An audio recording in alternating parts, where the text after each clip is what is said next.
Coming up on BYU basketball with Mark Pope, the Cougars remain on a roll. 6 straight wins heading into a big weekend in the West Coast Conference. And we've got the coach and Jake Toolson in studio as BYU basketball with Mark Pope starts now. This is BYU basketball with Mark Pope, presented by Siegfried and Jensen. And now, your host from Saskatoon, Saskatchewan, the voice of the Cougars, Greg Wrubell. Oh, what is that? That's a new touch for the new year. Well, following a holiday break, we welcome you back inside Studio C, inside the beautiful BYU Broadcasting Building for another edition of The Pope Show, your weekly look inside the Cougar Hoops program. Great to have you with us here tonight. We invite you to join our conversation as well by submitting questions for Coach Mark Pope on Twitter using hashtag Pope Show. You can also do the same on Facebook and Instagram. Kids call it the Gram via the BYUtv sports accounts. All right, coming up on tonight's broadcast, we recap the Cougars' last 3 of their 6 wins in a row. We'll go inside the film room with Alex Barcelo. We'll take a look ahead of this week's games against St. Mary's and Portland. We'll visit with senior wing Jake Toolson live in studio. And we'll remember the lives of former Cougar coach Liddell Anderson and player Roland Minson. And we get things going tonight by welcoming in the first-year head coach of your BYU Cougars. He is Mark Pope.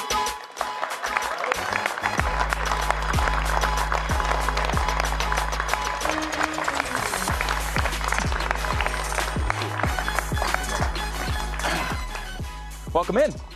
So I wasn't in here for it, but I heard that we have a new introduction for you. Is that true? It was unveiled moments. I did not know it was coming either. Yeah. And what did we go with? The Saskatchewan? From Saskatoon, Saskatchewan. Oh, there was no, I thought there was going to be more. It was great, and it was good enough as it was. Okay. Yeah. I like it. And I suspected you had something to do with that somehow. I don't know. Can you smell me?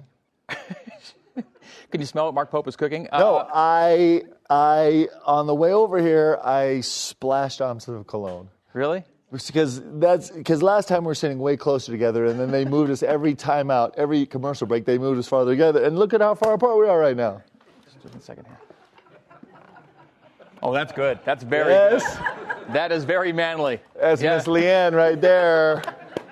Nicely done. Father's Day. That is so considerate for the host and the audience as well, by the way. So you're just fresh from practice, aren't you? Yes. How'd things go today? Good. It's great. Guys are working hard. They're excited about what they have in front of them right now.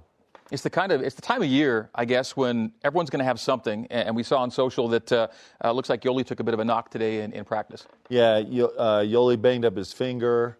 Dalton Nixon, 20 minutes in practice, was literally bleeding out of 2 different parts of his head. It's not an exaggeration. Connor Harding is in there, nursing a knee right now.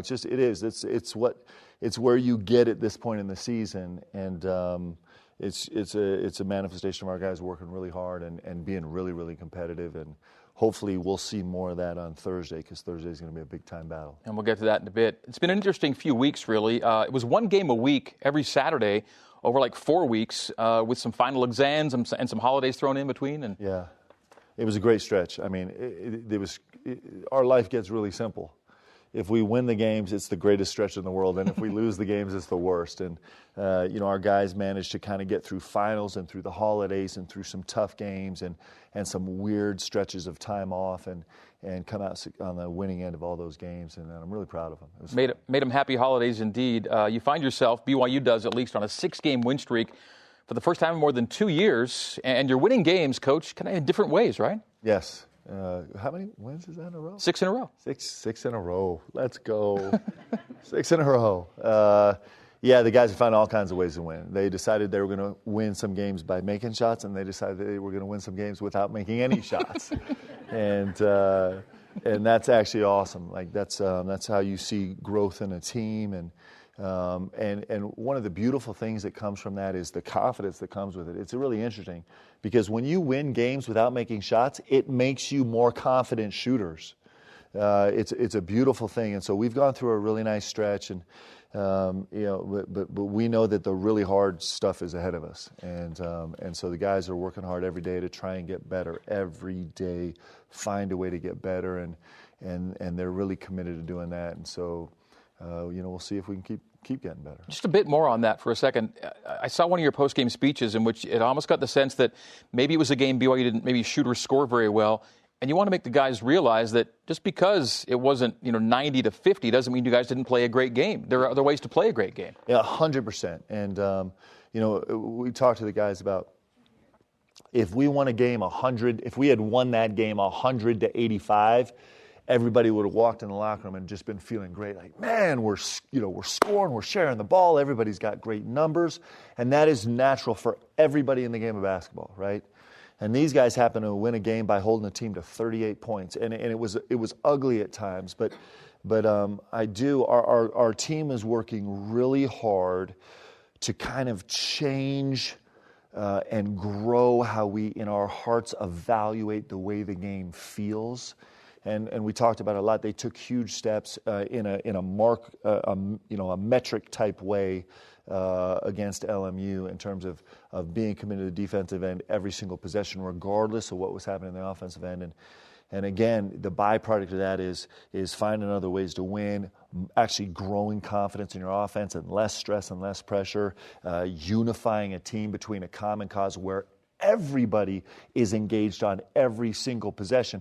Sometimes offensively, you'll have stretches where you're kind of milking one guy who's going off, but on the defensive end, it is every single guy is key to every single possession. And so there's a lot of good things that come from that, and the best thing is winning. Right. Since we last had a show before Christmas, BYU won 3 more games. Take a quick look back at a couple of them just via highlights, and then we'll look at some stats and then highlights of LMU. But the first game before Christmas, or last game before the holiday, was that Weber State game, and you got after him pretty well. That was during that stretch where you were winning a lot of games by 30-plus. This was one of them. Yep. This Jarek Harding, I am so glad he is a senior. I kid you not. So he came into the game averaging 30 points a game against BYU. And so we talked about it for a straight week about this Jarek Harding he's not going to average 30, and we held him to 27. Yep, really mission accomplished. Mission accomplished. All right, that was the game right before Christmas. Right after Christmas, it was Oral Roberts 1 week later. These stats presented by Intermountain Healthcare. This one more of a grind. Yeah, it was a grind. They were incredibly physical inside. They're top 10 in some statistical categories, a top 10 rebounding team in America, and they're incredibly physical. We made the comment before that it felt like every single one of the Kafusi brothers came back and joined Oral Roberts' basketball team. And guys came out of there with a lot of bruises and banged up, but they fought in and made some big plays down the stretch and won the game. And that brought us to your WCC opener. It was LMU visiting the Marriott Center just this past Saturday night. And it was actually a defensive play that kind of got you going a little bit. Yeah, it's a huge play by Zach Sellius of all guys. I don't think Zach Sellius came to BYU with a reputation as a defensive player. But he leads you in steals per 40 right now. He's been unbelievable, and he's been unbelievable on the glass. And I invite anybody to watch Zach Sellius on any given defensive possession because he is like a crazed man. Like, he is competing so hard on the defensive end.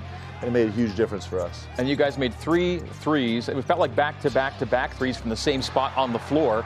First Jake, and then TJ, and then Yoli gets it done from out there. And all those are assist threes. They're all catch-and-shoot threes, all after a really good ball move. The last one in transition where we just simply swung the ball quickly, pop-ruled the ball all the way to Yoli for an open 3. 5-point game at halftime. BYU began to pull away in the second half, and Jake Toulson, a big part of it. A few more threes began to drop for you in the second half. Yeah, it was nice to finally get in a rhythm, and Jake was really crucial. We had struggled against the double team in the post all night long, and then we went back-to-back possessions with Jake, and he found Connor Harding in the corner, and then found Dalton Nixon first in the corner. And then here's Connor. And Connor Harding. I was standing right behind Dalton when he caught that ball, and we were a little stuck, and as the ball's in there, I'm like, shoot it. And he shot it, before it almost touched his hands with unbelievable confidence. It was a big play in the game. And a big run out here from you. After he blocks the shot on one end, he dunks it the other. Yeah, Yoli's defensive effort has been really, really impressive. He's growing so much on that side of the ball. And the last 6 minutes of this game, he just personally handled everything down low that we've been struggling with. We've been sending double teams and trying to deny balls, and then we finally turned it over to Yoli, and he just managed it all by himself. And another steal off the inbounds. By the way, season high, 12 steals on the night. Yeah, it was important, and a bunch of them were steals that guys were just trying to make plays on the defensive end. It's something we talk about all the time. And you can be in the right position defensively, doing everything fundamentally right, and then at some point you just actually have to make a play. Jake Toulson did it first. Zach Sellius jumped in right after him and kind of got that defensive tempo of the game going. Okay, we see some stats here, including Yoli Childs close to another 20-point game, but it is another double-double for him. 41 career double-doubles. Only the great Kresimir Čosić has more than Yoli. And we see TJ's line at the bottom there at 8, 5, and 3 with points, assists, and steals. And TJ's just continuing to finding a way to do it kind of in every way to help his team. Yeah, TJ's doing that. He's been terrific in terms of his leadership role. And then this Jake Toulson has 5 steals in the game. Career high for him. He just, he's punching every statistical button. And then you have to correct me if I'm wrong, but I saw this the other day, that Yoli Childs is one of only 2 players in the country that's averaging 20 and 10. Averaging a 20 and 10, yeah. And he's done it in 7 games, obviously, since he's been back. But that's, I think it's him and Garza are the only 2 right now. So the guys are playing well, and up all the way from the top to the bottom, especially on the defense end, we had spectacular efforts from everybody. So you open league play, BYU does at least, with a win for a 4th straight season. So 4 straight WCC opener wins, and after only 1 weekend of conference competition, we see how the standings are looking, and it appears we could be in for a season with maybe a few surprises and a whole ton of close games. It was a wild weekend. Yeah, it was amazing to watch. I mean, you see Portland, have a chance to beat Gonzaga in the second half, and then beat San Francisco, and St. Mary's,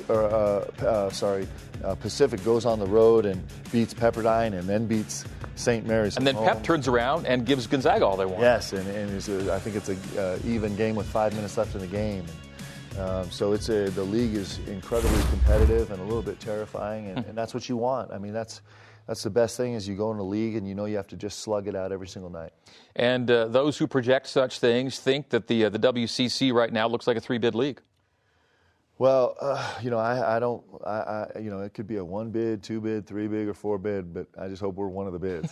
So that's what we're shooting for, and I am excited about this league. I think that of course the Zags have been such a good vanguard for this league, especially the last few years, and St. Mary's has been a key player in that, and I think we're going to continue to be a big key player in that. But I think the consistency of how good this league is, I think, is going to slowly kind of gain more and more national recognition, and it's good for basketball. Of course, that little number 1 we saw next to Gonzaga in the league standings, not just their place in the league, but their place in the country right now, the number 1 team again. Yeah, it's interesting. We talked about this. So we played 5 Mountain West teams already in the non-conference.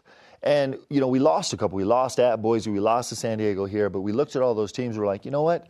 That's a winnable league. Like, that's a league where you look at everybody, and there's a lot of good teams, but you have to beat, well, right now in the net, you have to beat the number 1 team in the country. Right, but San Diego State. You beat a top 10 team to get there. In this league, the WCC, you have to be better than Kentucky and North Carolina and Duke and everybody else, because to win the league, you have to be the best team in America. It's awesome. Yeah. Why would you want anything different? That's the challenge. It is time now for our weekly feature, highlighting some of the best and most interesting plays from recent games, assisted by our own Jerem Jordan of Sports Nation fame. This week, junior guard Alex Barcelo joins Jerem and takes us all inside the film room. Okay, Alex, this game wasn't your fight a shooting night per se, but you guys came up with a lot of stops defensively. 38 points allowed was amazing, but I want to rewind back to this point where you get your first bucket. You're 0 of 6 at this point, but shooter's going to shoot. We'll talk about that later with Utah State. Walk me through this play with 4 minutes to go.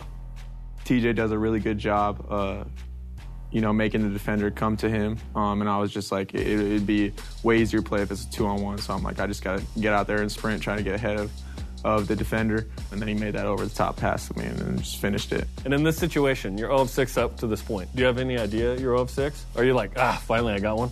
Yeah, I definitely knew that I wasn't having too good of a shooting night, but I just try to stay true to myself, and shooters are going to shoot, so I'm not going to stop shooting. Okay, against Utah State, that was a huge play. The play of the year probably for you. In here, you end up finding the 3. This is the game sealer. Walk me through the game winner against Utah State here. Okay, so there's they were kind of daring me to shoot just because I had made a lot that game, so I was just trying to, like I said, stay true to myself, find the open man, find the open gap, and then when I split them and got into the paint, Dalton came up and no one came out on me because they were daring me to shoot, and I was like, shooters got to shoot, so I let it go. Shoot. First, I checked my foot just to make sure that it was a 3. I know the rest didn't agree. Yeah, the rest didn't agree with that at first, but I quickly checked just to make sure. When you step to the line and you get there, walk me through mentally what you're thinking, knowing 1-point game, 30 seconds left. rivalry. I was like, this is probably, if I make another move or a drive, we might get a contested shot. So this might be the most open shot that we could get. And I know all my teammates trust me because I've made that shot 1,000 times in practice, and I practiced it a lot. So they all trust me. So that's just what was going through my head. I'm like, if I hit this, it seals the deal. We get a stop on D, and that seals the game. So Keta is pointing at your feet. I always love when a defender isn't worried about contesting your shot. He's calling the 2 or the 3. He's pointing at you. Yeah. I think they were all worried just because, I mean, obviously the scouting report probably said that I was a shooter, so they were daring me to shoot, and then when they saw that go in, they were probably a little bit worried that it might go in eventually. But I just stayed true to it, and I held my follow through on that one too, and Coach was happy about that. Hey, that's awesome. Nevada, you get an and one. This is probably the weirdest play of the year. You get an and one. You make this, and then you celebrate, but it just happens to swing through Jazz Johnson's neck. What happened here? I'm a real emotional player. I love bringing energy to the table. And I was just so hyped because we had made such a big run, and this was such a key game for us because Nevada's a great team. So I was just so hyped, and then right away after I made it, I obviously didn't see him. But instead of saying sorry, like I probably should have, and a lot of fans expect me to, I just saw all my teammates with their hands out ready to give me high fives. So I went and I had to give him high fives. But while I was at the free throw line, I asked him if he was all good. Okay. He said he was all right. Okay, and last but not least, you're known for your intensity in the way you play the game. You make a 3 here. This is the first game, and this is your career high in college. You get this face back on defense that is just intense. I mean, look at that. This is some Hannibal Lecter stuff right here. Look at you. Describe to me what's going on here. I want to set the tone on defense. You know, I hit a 3 that was wide open. I looked at the student section just because the Rock is always screaming at us, and then I love to interact with them when I can in the game. So I looked at them, and I saw all them screaming, and I'm like, yeah, this is a good point, beginning of the game, so might as well set the tone and get back on defense and just tell them that we're ready to play and let them know that. Okay, I'm expecting that guy to show up in Moraga. Is that a fair request? Of course, yes. Okay, good luck Thursday. Thanks, Alex. Thank you. Appreciate that. Well, Coach Pope, we didn't know until right before maybe the season that you were going to have that guy, but you're sure glad you got him now, aren't you? Man, he's, I hate to think about where we'd be without him. He's been such a huge part of heart and soul of this team.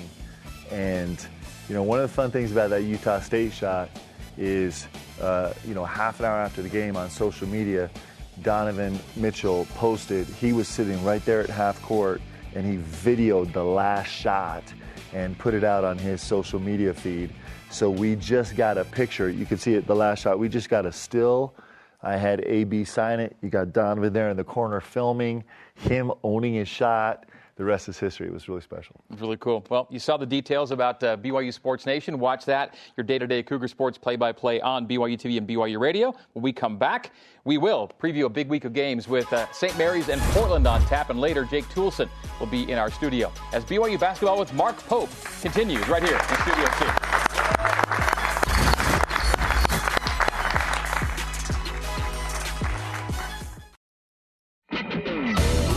BYU Basketball with Mark Pope is brought to you by Siegfried and Jensen, helping Utah families for over 25 years. The BYU Store, official outfitter of BYU fans everywhere. And by Intermountain Healthcare, healing for life.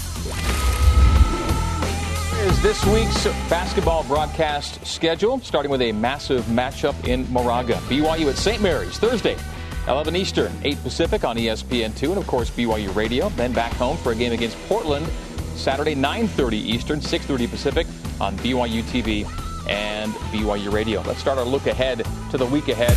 The lowdown on the Gales of St. Mary's, winners of the last 5 meetings against BYU in Moraga, but coming off a wild 4-overtime loss at Pacific this past Saturday. Yeah, I mean, they're a really, really talented team.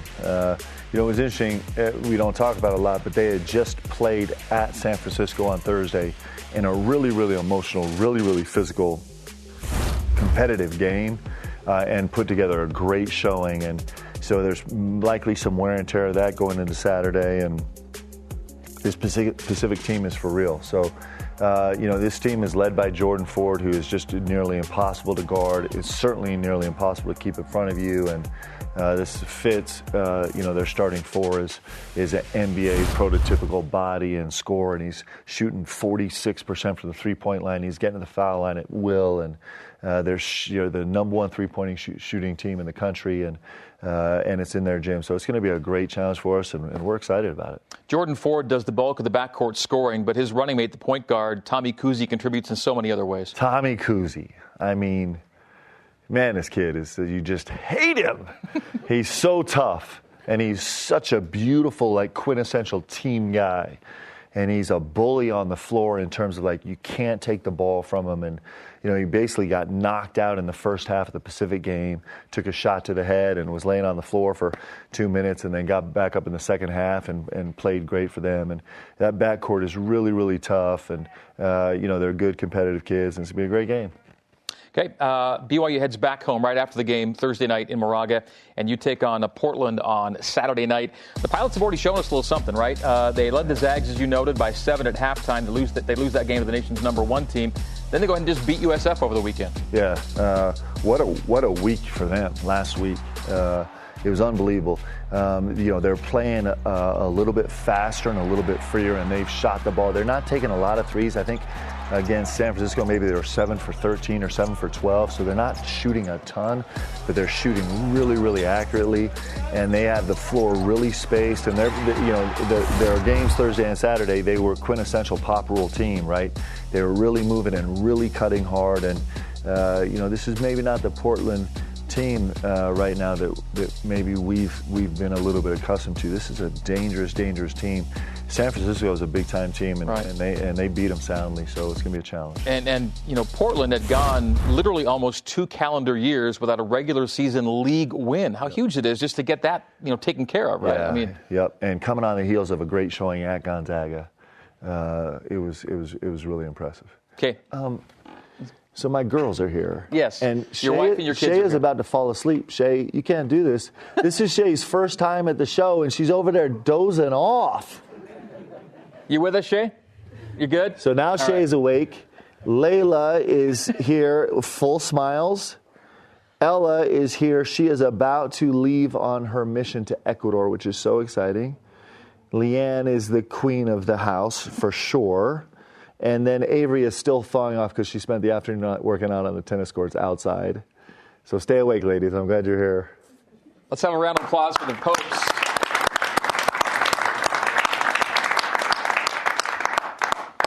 We hope to stay interesting enough that you're with us the whole show. Please don't go anywhere. All right, heading to break. MPSF Offensive Player of the Week, Gabby Garcia-Fernandez. And number 3, BYU Men's Volleyball, hosting Penn State this Friday, 9 Eastern. In the home opener for the Cougs. It'll be live on BYUtv. And did you know, fans, you can have your groceries waiting to be picked up, or better yet, dropped off at your front door? It's true. It's all done online at smithsfoodanddrug.com or on their app on your phone. Download the Smiths app and save time. Shop online. After the break, Jake Toolson is back at BYU. And with us here in Studio C, we'll talk with him next about returning to Provo and how far these Cougs can go. This is BYU Basketball with Mark Pope.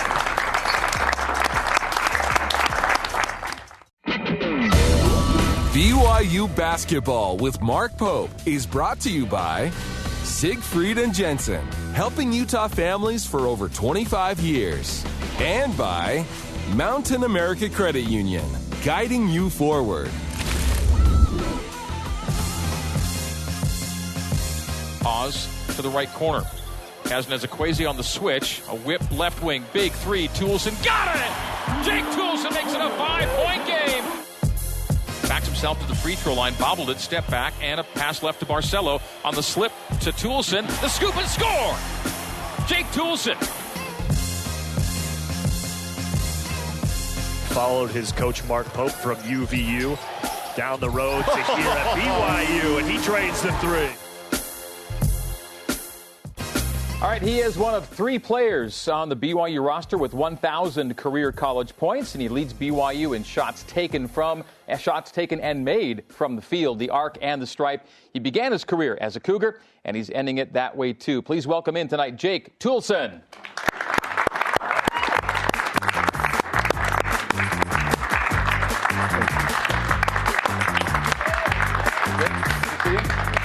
How are you? You all right?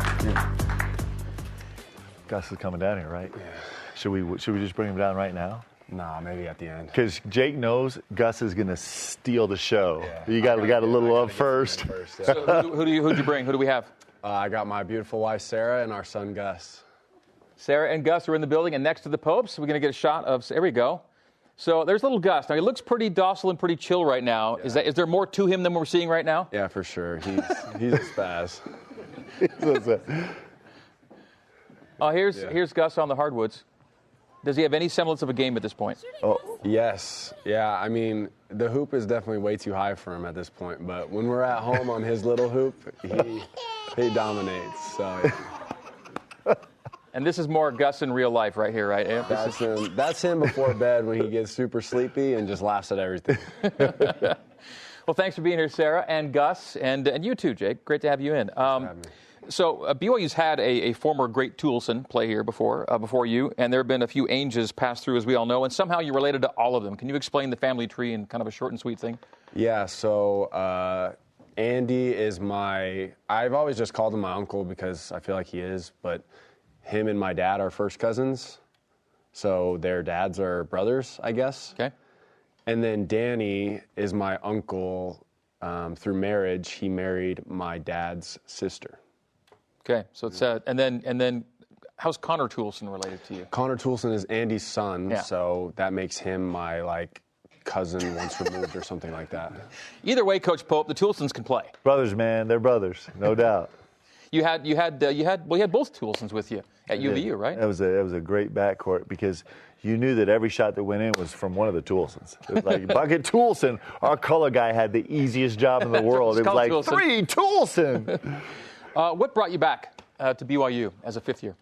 Well, I mean, a lot of things, but I think I wanted to kind of finish what I started, and you know, Coach Pope and I have been through, you know, so much together, and he took a chance on me at UVU, and so I got a lot of dirt on Jake, so I just had to make one call. Boy, I'm going to call you out if we don't get this done. No, I kind of just wanted to finish this whole experience with the people that I started it with, and it just felt like a great opportunity to come back here and start my master's and, you know, play on this team. So, Coach Pope, when did you first get acquainted with Jake? I knew Jake when I was here as an assistant. Right. And we got to know each other in complicated times, and then I went to Utah Valley, and half a year later, Jake decided that he just needed to make a change, just for, you know, the reasons that he needed to make them, and then we begged him. There's been no player. In fact, if you put all the players I've ever recruited together, there's been no player I've recruited harder. I recruited Jake so hard to try and come to BYU, begged and pleaded and cried for him to come to UVU, and then sold the farm to try and get him to come back to BYU because he makes me look like a really smart coach. So it's been one of the great honors of my life. Genuinely, that's not hyperbole, to be able to watch him grow into the extraordinary leader and basketball player and father and husband that he is. It's pretty remarkable. Jake, when you decided you had another year to play, but it would be somewhere other than UVU, what kind of options were you looking at, and was this a natural for you, or is it something you really had to consider with other options? Yeah, I mean, there were some options for me. Just, I think, being a grad transfer. Some options. Background, Coach? Yeah. What do we have? The defending national champion, Virginia, Duke. I mean, you name it, go down the list. It was the whole world was chasing them. Yeah, I mean, it was a crazy time for me, just trying to figure out the next step. But I kind of just, for me, I was in a unique position because I had been through the process a few times before, coming out of high school and then leaving BYU and then being a grad transfer. So I kind of was familiar with recruiting and all that. And I'm a dad and I have a wife, so my situation's a little bit unique. Mm-hmm. So I knew what I wanted to get out of this last year, and I think BYU just made sense. How much of being here feels like you never left, and how much of being here is a little bit different? Yeah, it's a little bit of both, because things are completely different, but it feels like, I've been here for the whole time. So I've really enjoyed being back, and being on this team. And Gus is enjoying. I told you he's stealing the show already. Yeah, so I was a little bit nervous to come back, to be honest, just because there was just a little bit of I was just scared. And one day I'm at UVU and I'm wearing the green and I hate BYU. I hate TJ Hawes. But not really. Not really. But I'm competing. No, really. I hated him too. You hated him. I hated him. We all hated him. And then the next day, it's let's go and be a part of that. But I'm so glad that I did. And looking back on that decision and having been here and played a little bit of the season, things, I couldn't be in a better spot. And things, they've been up and down and a little bit unpredictable, but I've enjoyed every step, and I'm excited about what's going to happen this year. Well, you're part of a 12-4 team right now that's pacing for some good things to happen. Where would you say BYU is right now? I think we're in a good spot. We're playing good ball. The team, coach talks about our locker room, and I think that's where this team is special, in my opinion. I haven't been around a team that cares about each other so much and that wants the best for each other and really holds each other to the standard that we want to be at to win at a high level this year. So we're in a good spot, but also there's urgency and there's that hunger for more. And I think we're focused on that, and we're locked in, and we're ready for this upcoming battle of the WCC. Yeah. So I think Steve Nash might have been the guy that kind of made it really in vogue, but there was always talk about 50, 40, 90 guys. Mm-hmm. Guys that shot 50% field, 40% arc, and 90% free throws. Then it became the 180 thing, where as long as your percentages add up to 180, you're a 180 shooter. And you were one of only 7 guys in the country last year that was a 180 guy. And as we see here in our graphic, you're really darn close to the same thing again. Do you think it's a cool thing? Do you care about that kind of stuff? Or does it just show, I try to be a good shooter everywhere? Yeah, I try not to look at all that stuff just because I'm focused on just trying to, do the best that I can each and every day. It's cool. I think it's more of a reflection of the work that I put in and the focus that I have on the court. But I'm just going to continue to play my game, be efficient, make the right play, take good shots, and I think all that stuff will take care of itself. But Coach Pope, a guy doesn't fall to bed and get those numbers. That's a lifetime of work here we're talking about. Those numbers are staggering. You just don't see them in basketball. You just don't. There's a handful of guys in the last 2 years that have even been in that conversation. But what makes Jake so extraordinary, not only is he one of the most efficient shooters in America, but we talked about it. Last game he had 5 steals because that's what we needed. 2 games before he had 8 assists, right, because that's what we needed. He's going to throw up a couple 10-rebound games because that's what we're going to need in those deals. And I don't know if I've been around a player that, when he puts his focus to it, he can fill any statistical category on the team. I think you put out a tweet today with the 72 different statistical categories that he's leading this team in right now. So that's impressive. And then, harkening back to what we talked about a minute earlier,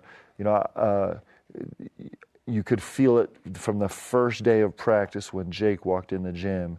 It's a tribute to him, the leadership role he immediately swallowed up, and it's a tribute to the players on this team about how welcoming they were.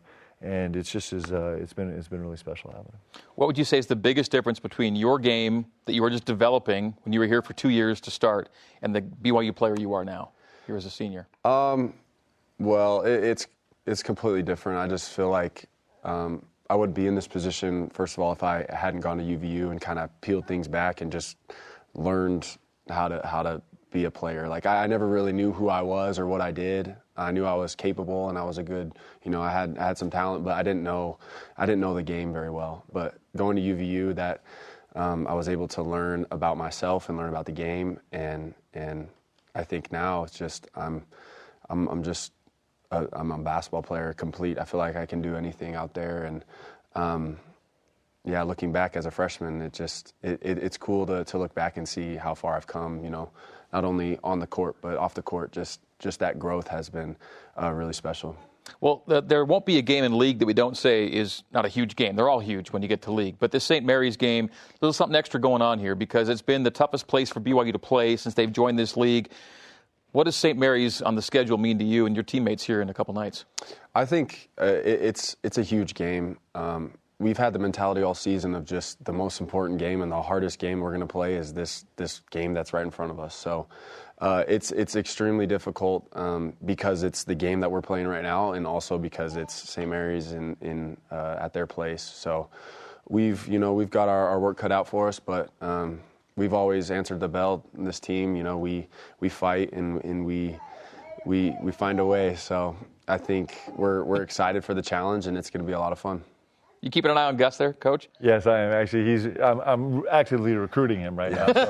So I'm totally interested in what Jake is saying, but this is the future right here, people. He's got 3 scholarships right now. One from Coach Pope, one from Coach Fieger, one from Burgess. So wherever they're at, we'll make that decision. We're doing our best. Well, Gus says it's time for a break, so we're going to take it. Jake, thanks for coming, man. Appreciate it. Good to have you here. All right, the women's basketball team hosting San Diego in a crucial WCC matchup Saturday at 4 Eastern, 1 Pacific on BYUtv. Still to come, where the Cougars sit these days in the old bracketology and 3 games worth of what happened. This is BYU basketball with Mark Pope. Stay with us.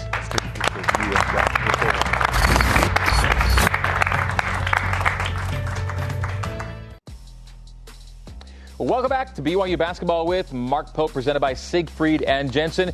Checking in on our Cougars in the pros, Jimmer Fredette and Elijah Bryant, along with Brandon Davies, putting up some double-figure scoring numbers overseas. Jimmer and Elijah doing that in Greece and Israel, respectively. Brandon playing in Spain for Barcelona. And Eric Mika has returned to the Stockton Kings, the NBA G League affiliate of the Sacramento Kings, after a stint in China. Let us now go inside the numbers, presented by Mountain America Credit Union. And we're taking a look at what they call the NCAA team sheet. Okay, so on the team sheet, you've got the NET, which is the NCAA evaluation tool. Then you have 5 other rankings, the SOR, which is strength of record, ESPN's BPI, then Pomeroy, Sagarin, and KPI. And these are all the metrics the NCAA looks at and trying to figure out who gets into the NCAA tournament. We have a long way to go, and Coach, you say whoever gets the bids, as long as you're one of them, you're happy. But suffice to say, BYU's in a pretty good spot right now. Yeah, I mean, it's a tribute to the work that the guys have put in so far this season, and we literally just passed the midpoint of Game 16, and so we have a lot of work in front of us. But really proud of where we are right now, and we put ourselves in a position where we're solidly in the conversation, and we got to keep winning and performing, and all that's great. But at the end of the day, for us, on our team, it's a distraction in the sense of we have to, and the people are going to get so bored of me saying this, but it's the truth. We have to think about getting better every single day. We got to get better every single day, no matter what comes in our future. We have to get better every single day so that we can be the best team we can possibly be by the end of the season. And there's very few teams that can keep that focus through the season. And if we do, then it's going to serve us well. So people look at the St. Mary's game and they go, well, that's a massive game, but it's almost in a way no bigger than the game you played 2 nights later when you got to win that one too, right? Yeah, it's true. I mean, if we lose to LMU, it matters actually more than if we lose to St. Mary's in a really weird way. And so, these guys, there's things that come with veterans. I've said this 100 times. It's not making every shot. It's not never turning the ball over. It's not being perfect defensively. The things that come with veteran guys is they understand these lessons that you only really internalize through the course of experience, and that is that every game is so hard to win, and you have to play 100% every single game, and every single game is the biggest game you ever played. Well, before the holiday break, we debuted a new feature that we're going to stick with, for better or worse, and it's something I like it. Amara's going to grow to love this. It's called, very simply, What Happened? We take a look at things that have happened recently in BYU basketball games and ask the question, what happened? Now, this would have been maybe like a simple lob to Yoli for a slam, but it wasn't. No, this is just a big. You talk about Yoli Childs growing. This is just a big time play. And not only is it the pinpoint pass, but he's also fouled on the pass. All right, TJ Haws lately is dunking everything. And it doesn't happen all the time, but when it happens, his teammates get a little bit fired up, right? Yeah, Abe, I don't know why it makes me so nervous. Sometimes I think TJ's going to break, but man, he's enjoying this. He's loving it. So is Yoli. And then great locker room. And then came the post-game reenactment of the dunk. I have a big picture of this in my office. You want to talk about a great locker room, that's a great locker room. And Yoli clearly needs dunking lessons from TJ. I suspect on the way down the floor, TJ talked a little smack. He's like, hey, I can get you a little tutor here. And here's what, now you have to watch the guy in the stands who catches the ball. Watch it on the second. He's holding a toddler in his right arm, and he catches the ball in his left arm. Good thinking by Pops there. Nicely done there on the sideline. Fantastic. And here's TJ taking the hit. Now, the shot doesn't count, but it's the 1-foot runner off the hip check, and Tyler's sitting there. I taught him that. Yeah, see that? And then... That's exactly how Tyler was as a player. Yeah. Like, he would reveal no emotion. Now, we saw this earlier as a great play, but the what happened aspect is that Yoli had to actually collect it off the fumble here. It got a bit of a half strip at the end of it, and he still found a way to collect it and throw it home on the run out. And so good focus by Yo to finish, and we'll see it here a little better as this ball is almost stripped away, but he collects and hammers it home. And then we have, finally, the mother of all video bombs here. Yoli's just doing his job, right? And here comes Coach. Coming in for the kill. Yep.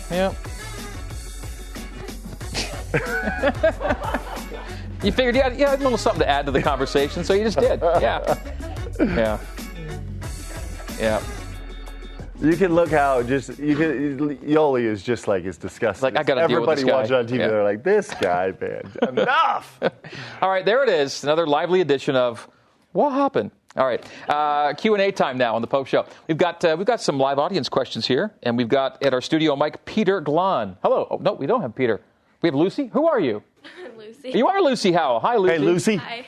So I was curious, what's your daughter's favorite thing about you being a basketball coach? Ooh, that is a great question. I'm going to go with maybe they actually have inside track to some sweet gear. That may be one of them. What else, guys? The players. The girls actually get to watch these players grow, and that's actually pretty fun. And probably the other greatest thing they get out of this is on those great occasions when we do win the game before Christmas. Christmas is awesome. Thanks, Lucy. And for you, what's your favorite thing about having a house full of daughters? Well, I am the most blessed person in the world, and I'm again, that's not an exaggeration. These girls, first of all, are so kind and caring, and they care about what we're trying to do as a family. But also, they're tough as nails, and every single one of them. Sometimes I feel like I'm ganged up on 5-on-1 because they're upset with some coaching decisions I made or what's going on the floor. They're like, "Dad, how could you do that?" So I'm really lucky. Good to have you here again, guys and girls. And thanks, Coach. We will take a break. We'll tell you that Super Saturday on BYUtv starts at 4 Eastern with women's hoops against San Diego, then number 3 men's volleyball hosting Penn State at 7. And men's hoops, of course, playing Portland 9:30. That's all on Super Saturday on BYUtv. After the break, we'll remember the lives of Liddell Anderson and Roland Minson. But first, this week's trivia question presented by the BYU Store. And here it is. How many consecutive games did BYU win in setting a program record to start the 1987-88 season? The answer coming up next.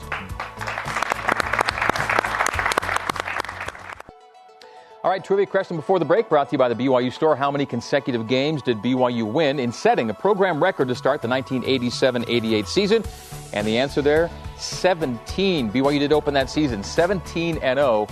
Got into the top 5 national polls that year, ended up in the NCAA tournament. Well, BYU this past week lost 2 members of the Cougar Hoops family. Former head coach Liddell Anderson has passed, and he led BYU to that 17-0 start in 1987, a season that ended with, one of his 3 NCAA tournament appearances. Liddell, also a coach at Utah State, and for the Utah Stars of the ABA. He passed away last week in St. George at the age of 90. Here now, some of his former players and a fellow coach discuss the life and influence of Liddell Anderson. I just want to pay tribute and honor a great coach.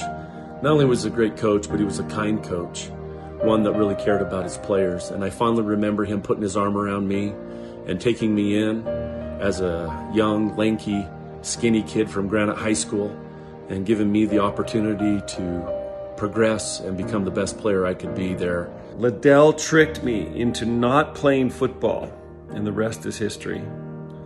I never threw a football at BYU except on the intramural football leagues. But it all worked out. I love basketball. I love my experience at BYU, so thank you, Liddell. He retired after my junior season, but was always a guy that everybody really looked up to and respected. Not so much only for his knowledge of basketball, but just the kind of person he was. He was truly a kind man and a great example. I remember him pausing in practice and talking about former players and teaching us life lessons that were, transcended basketball and X's and O's and winning the next game. I was just grateful to have a coach who believed in me and gave me a green light, and was just so supportive in a lot of different ways. But I'm sure I'm just one of many that loved to play for Coach Anderson and appreciated the positive influence, positive impact that he had on my life. What a great leader, teacher, and coach. He's part of the fabric of the rich history of basketball in the state of Utah. Coach Anderson, we love you, appreciate you, and you will be sorely missed. The state lost a great basketball coach, but more importantly, we lost a great person in Liddell Anderson. We will miss him. Well, Coach, you're part of a special fraternity of coaches who preceded you in your current post. Yeah, it's really humbling when you think about these great men, Liddell being one of them, who have just built BYU basketball into what it is, what it was way before we had a chance to get here, and it's extraordinary. And we got a whole flurry of comments coming in from former players, and they're probably the people that know their coach the best, and universally there was so much love expressed. I will say that it was fun to note Devin Durant's comments, obviously heartfelt, and also just he slid in there that Coach gave him the green light. Yeah. Every great scorer is like, I love Coach, he gave you the green light. But you think about the Liddell and most importantly the impact he had on all of those players that he had a chance to coach, and then the impact he had on all of us. Growing up as a young kid, I knew BYU basketball in my childhood because of what the teams that Liddell Anderson was putting together and the success they were having, and it's pretty amazing. Great man. And the first BYU basketball coach I got to see do his thing was Liddell, because I got here as a freshman in 1984 when it was his team at that point. So I would watch his practices on my way home to the dorms in the afternoon, sit there in the gym. It was awesome. Well, Coach Anderson. Also passing away last week was former BYU player Roland Minson. He was a member of the Cougars' 1951 NIT championship team, one of only 4 players with their jersey numbers retired at the Marriott Center. He was an All-American as a senior, and at the conclusion of his Cougar career, he was BYU's all-time scoring leader. He was an NBA draft pick, but he chose military service over pro hoops, and Roland Minson died on New Year's Day, also at the age of 90. So like Coach Anderson, someone whose imprint has been left rather indelibly here at BYU. It's extraordinary. We've all been blessed as BYU fans to see these great coaches and these great young men come here and represent the university so well, and certainly Roland was one of them. And what a tremendous career he had. Was there any family connection, by the way, going back to Liddell? Yes, there is. So my wife, Leanne. She's mad at me from last segment, so she's like, I'm not sure you can call me your wife anymore. So Leanne's dad, Lynn Archibald, actually played for Liddell at Utah State. So it's just really cool. Like, this basketball world brings us all, so we're all connected in some way in this basketball world. Players, coaches, fans, the connections kind of go deep and long and broad, and it's what makes celebrating sports so great. Okay, we've got about 90 seconds left. I guess one final look ahead, I think, would be good to Moraga. You were part of a BYU program that's gone in there and had success, though. There's been only one win in the WCC since BYU joined the league there in that building, but you remember what that night was like? Yeah, going in there and getting a win is a big deal. I think our team has a really good understanding of how challenging that is, and it's another opportunity for us to really try and grow as a team. And we know what we're in for. We know we're in for an incredibly physical game. We know we're in for a game there's going to be a ton of frustration and adverse moments as we go through, and we're just going to keep battling, and see if we can overcome them and come up with a win. That's why sports are great. That's why conference play is great, and every game means so very much. And good to be back with you after our holiday break here. We're back at it. Thanks, my friend. Okay, we'll do it all the way till the conference tournament hits us in March. We have a few more weeks to go till that. Well, to request seats for next week's show, we invite you to go to BYUCougars.com/Pope Show, and you can be right here with us in Studio C. We'll talk to you next Tuesday at 8 p.m. Eastern Time on the BYU TV app. The rebroadcasts on Wednesday on BYU TV. For Jake Toulson and Coach Mark Pope, I'm Greg Wrubell. This has been BYU Basketball with Mark Pope. See you next week. Go Cougs!